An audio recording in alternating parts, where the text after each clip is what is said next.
ശിവരാത്രി ആഘോഷങ്ങളുടെ ഭാഗമായി അടിമാലി മേഖലയിലെ വിവിധ ക്ഷേത്രങ്ങളിൽ പിതൃതർപ്പണ ചടങ്ങുകൾ നടന്നു. അടിമാലി ശാന്തഗിരി ശ്രീ മഹേശ്വര ക്ഷേത്രത്തിൽ പിതൃതർപ്പണ ചടങ്ങുകൾക്കായി വിപുലമായ ക്രമീകരണങ്ങൾ ഒരുക്കിയിരുന്നു. പുലർച്ചെ മുതൽ ക്ഷേത്രങ്ങളിൽ പിതൃതർപ്പണ ചടങ്ങുകൾ ആരംഭിച്ചു. വിവിധ ക്ഷേത്രങ്ങളിൽ നടന്നു വന്നിരുന്ന ശിവരാത്രി ആഘോഷവും സമാപിച്ചു.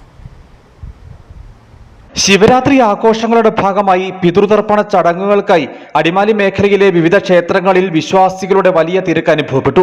പിതൃതർപ്പണ ചടങ്ങുകൾക്കായി ക്ഷേത്രങ്ങളിൽ വിപുലമായ ക്രമീകരണങ്ങളായിരുന്നു ഒരുക്കിയിരുന്നത്. പുലർച്ചെ മുതൽ ക്ഷേത്രങ്ങളിൽ പിതൃതർപ്പണ ചടങ്ങുകൾ ആരംഭിച്ചു. അടിമാലി ശാന്തഗിരി ശ്രീ മഹേശ്വര ക്ഷേത്രത്തിൽ പിതൃതർപ്പണ ചടങ്ങുകൾക്ക് ക്ഷേത്രം മേൽശാന്തി മടത്തുമുറി അജിത് ശാന്തി കാർമ്മികത്വം വഹിച്ചു.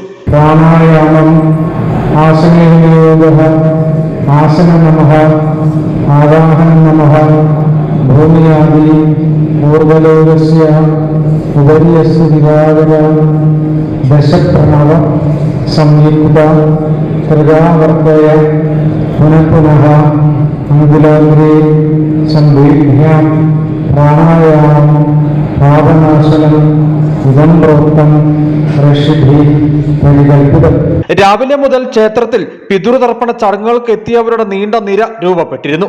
ചടങ്ങുകൾക്ക് ശേഷം പ്രഭാത ഭക്ഷണവും ക്രമീകരിച്ചിരുന്നു. അടിമാലി ശാന്തഗിരി ശ്രീ മഹേശ്വര ക്ഷേത്രത്തിൽ ഉൾപ്പെടെ വിവിധ ക്ഷേത്രങ്ങളിൽ നടന്നു വന്നിരുന്ന ശിവരാത്രി ആഘോഷവും സമാപിച്ചു. ശിവരാത്രി ആഘോഷങ്ങളുമായി ബന്ധപ്പെട്ട് ഇത്തവണ അടിമാലി മേഖലയിലെ വിവിധ ക്ഷേത്രങ്ങളിൽ വലിയ ഭക്തജന തിരക്കാണ് അനുഭവപ്പെട്ടത്. News bureau, Adimali.